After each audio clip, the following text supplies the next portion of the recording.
Okay, then, I'm going on the trip with my mom. You stay here, okay? I was shocked and couldn't say a word. But this is the prize I won in the contest, you know. Also, if the winner doesn't use the ticket, it becomes useless.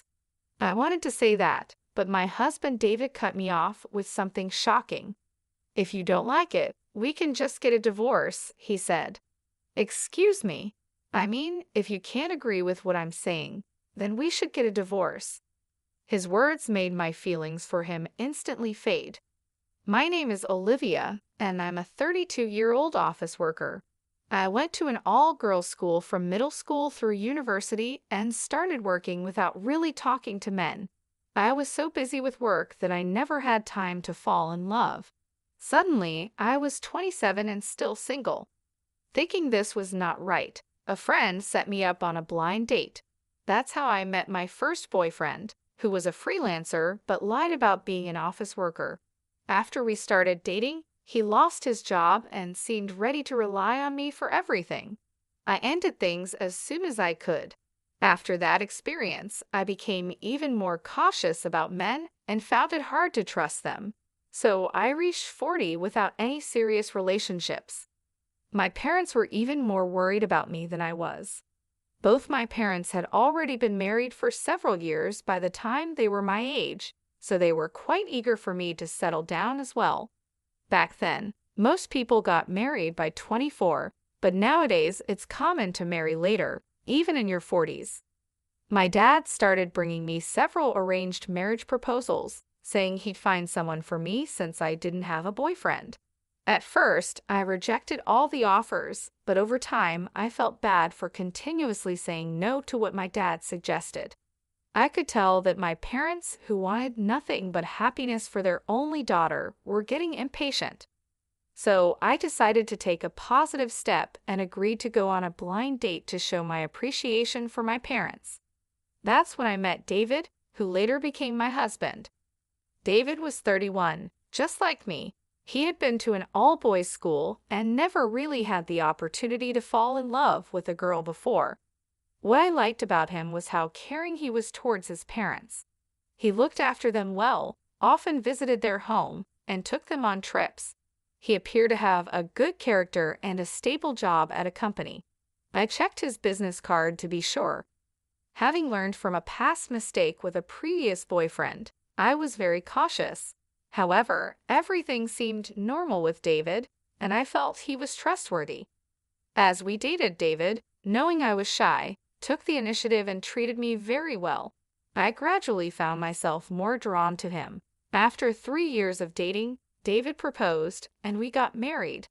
My parents were overjoyed and shed tears of happiness when they heard the news that I was finally getting married. I genuinely felt fortunate to have met a good man and was equally pleased about looking after my parents in this significant way. After our wedding, my husband and I enjoyed our honeymoon and began our married life with joy and companionship. We both had jobs, so we shared the household duties accordingly. Cooking was my forte as my husband wasn't great at it, so he took on the laundry and cleaning tasks. We worked well together, supporting each other and enjoying a harmonious married life.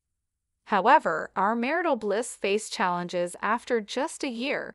The turning point came when my father-in-law died from an illness. This event deeply affected my husband, who then started paying excessive attention to my mother-in-law, Julie, who was left alone. David, my husband, began spending his days off at his mother's house. Sometimes he and Julie would go out, just the two of them, and occasionally he would stop by her place after work to share a meal. They even started taking trips together. This situation made me feel deeply disrespected. It wasn't just about him caring for his mother, which I understood and respected, but the secrecy and the priority he gave her over our relationship hurt me. It seemed he had shifted from being family-oriented to becoming overly attached to his mother, a true mama's boy.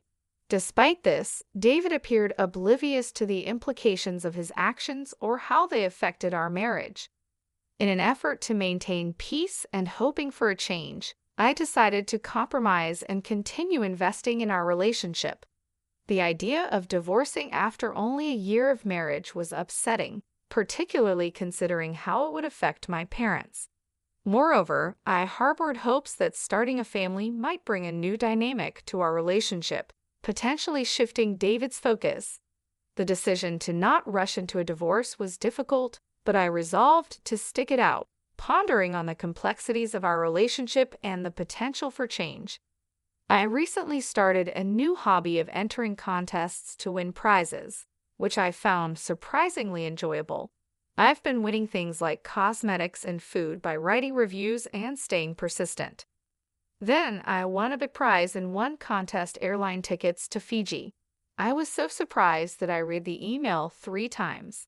I carefully checked to make sure it wasn't a scam.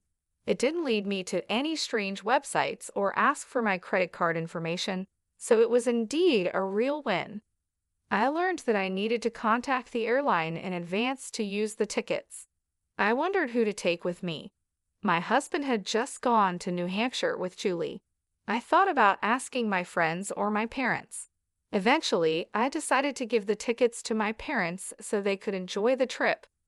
I went to my parents' house to tell them about it. It's been years since we traveled abroad. "Are you sure about this?" my dad asked. "You won this, Olivia." "It's okay, don't worry about it. I want to treat you guys this time," I said. They were happy, but then my dad noticed something in the ticket's conditions. "This ticket is only valid for the person who won it and can't be transferred or sold," he read. "What? Does that mean I can't give it to you both?" I asked. "Yeah, it seems so," he replied. "Oh well, it can't be helped," my mom said. "You won it, honey, so why don't you go with David?" Since my parents suggested it, I decided to go with my husband. When I returned home from my parents' house that night, I found a woman's coat by the front door. It looked familiar, yes, it was Julie's coat. When I entered the living room, I saw Julie watching TV. "Oh, Olivia, did you just get home? It's your day off? So what kept you out so late?" she asked. "Oh, I didn't know you were here, Julie," I replied. "What are you implying? Is it wrong for me to visit my son's house?" she said. "No, it's not," I answered. "Julie seemed nicer to me when my father-in-law was still alive. Since he passed, she has been very strict and cold towards me." "What's this? What did you buy?" Julie noticed the bag I was carrying. "It's nothing," I said. "Just show it to me," she demanded. "Why?" I asked.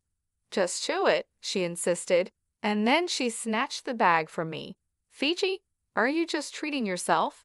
What are you doing with David's money?" "What are you talking about? I've never depended on David's money," I said. "I won a pair of travel tickets in a contest, so I thought I would go on the trip with my husband." "Oh, really? A prize, huh?" Julie's mood suddenly changed, and she got excited. I had a bad feeling about this. Then my husband came into the living room, fresh from a bath. "Oh, Olivia, welcome back. What's wrong?" he asked, hearing his mother's excited voice from the bath. "David, listen.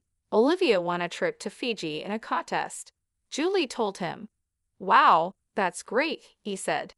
"Yeah," I added, "so I decided I'd go with you, David. I even bought a guidebook for it." "How many people can go on that trip?" he asked. "It's just 2 tickets, so it would be just us," I replied. David was silent for a moment, glancing at Julie. She was looking at him with wide eyes, like a dog hoping to be fed. "Okay, well then, I'm going to go on the trip with my mom. You stayed home, okay?" he said. I was completely speechless. I couldn't believe David was so attached to his mom. "This is what I won from the contest, you know," I reminded him. "So what? We're a couple, so what's yours is mine, right? And what's mine is my mom's," he replied. What kind of logic is that? I thought. No way. Besides, you and Julie just went on a trip a few weeks ago. That trip doesn't relate to this one. I paid for that, and it was within the country, he argued. I haven't been on an overseas trip in years. "I'm so excited," Julie chimed in, already planning the trip. "Hey, I didn't even agree that you two would be the ones going." Besides, the ticket would be invalid if I'm not there, I tried to say, but David cut me off with something shocking. If you don't like it, then we can just get a divorce, he said. Excuse me. I said, if you can't listen and follow what I say, then we'll get a divorce. I never thought he would say something like that. Instantly, my affection for him cooled. Do whatever you want, I told him. Why didn't you just say you were so selfish? Both David and Julie looked as if they had won a big fight.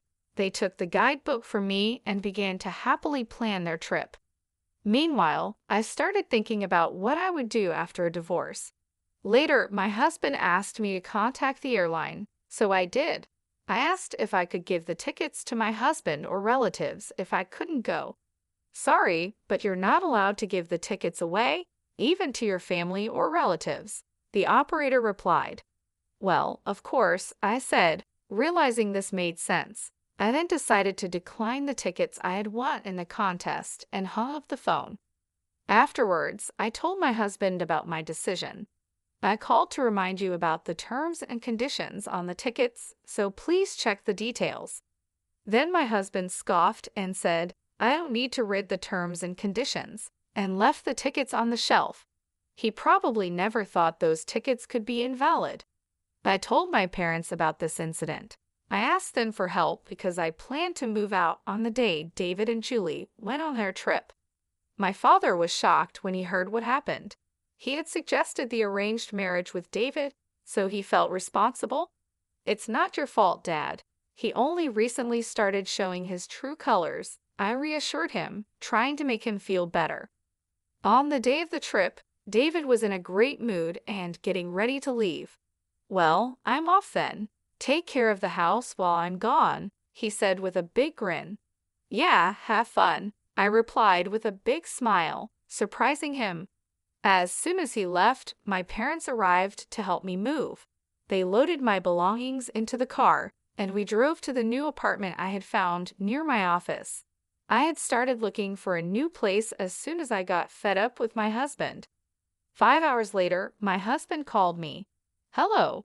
Hey, what's going on? They said our airline tickets are invalid. Yes, that's correct. If the winner doesn't go, the tickets are invalid. I didn't hear anything about that. I told you, didn't I? I told you to check the terms and conditions. It's all written right there. You've got to be kidding me. I wouldn't even read that. Well, that's your fault for not reading it. It's like someone who gets sued and says they didn't know anything about the law. What am I supposed to do now? I already got a hotel in Fiji. They told me I'd have to pay for our own ticket fees. Like I said, it's none of my business anymore. You and Julie should just take care of it. I said that and hung up the phone. 20 minutes later, my husband called again. What now? Hey, why can't I pay with your card? Huh? My card? What do you mean? I panicked and checked the drawers, only to find that my card, which I had been using as a backup, was gone. You took the card without my permission. I was only borrowing it for a little while, but I was told by the airline staff that I can't use this card. What the hell is going on? Are you stupid? If you're not the owner of the card, you can't use it. But on the internet? Huh, internet? Oh no. And he hung up the phone. No way. I immediately checked my credit card statement for the card I used as a backup and saw charges I didn't recognize. I remembered my husband had been buying a lot of clothes and other things recently. He must have used my card without my permission. I quickly blocked the card and took a screenshot of the statement history. With this evidence, I planned to confront him later. A few days after his trip to Fiji, my husband called. Hey, what is the meaning of this? I don't see any of your stuff and belongings in our house anymore. And you left divorce papers on the table. What the hell are you thinking? Well, I can't go on living with a mama's boy who prioritizes his mother over his wife and turns into a thief using my credit card without permission. What? If you won't sign the divorce papers, then let's fight in court. Court? Oh, are you in trouble? If people at work find out about this. I see. Then I'll request my divorce through my lawyer, so you better quietly agree to the request." "No way." My husband reluctantly agreed to the divorce. He accepted on the condition that there would be no division of property, and he would also pay for the credit card bills he racked up without my permission. But my revenge doesn't end there. I decided not to talk about what had happened, but I wasn't sure what my father, who had arranged the marriage, would do or say. Soon my ex-husband called me. "Hey, this is not what we agreed on. Everyone at work knows about what happened. Now, they talk about me behind my back, and I'm known as a mama's boy and a thief. I can't hold my head high in my company anymore." "Oh, what a pity," I replied, but I hadn't told anyone about this. "Did you forget that so many people were involved in our marriage?" he asked. "Yes, our marriage was arranged through connections. My father, a general manager, and my ex-husband's boss, a department head, were good friends. They set up our blind date because my ex-husband was a promising bachelor working under him. It turned out that my ex-husband's boss was very upset with him over this whole mess. David was now being shunned at work, and his career prospects had dimmed. As for Julie, the news had spread to her neighbors, and they started avoiding her, leading her to isolate herself at home. They both faced the consequences of their actions, and I felt no sympathy for them. Meanwhile, I focused on my career, earned a promotion, and received a raise. To celebrate, I took my parents on an overseas trip to France, a place we had all wanted to visit for a long time. We created wonderful memories together. This whole ordeal has been a learning experience for me. I'm shocked that he turned out to be not just overly attached to his mom, but also a thief. At this point, there's nothing more to be done for him. I'm relieved that my family enjoyed their time together in France. I hope I, a kind and family-oriented person, will find someone better and truly wonderful in the future. Thank you for watching until the end. Please subscribe to our channel, and we hope to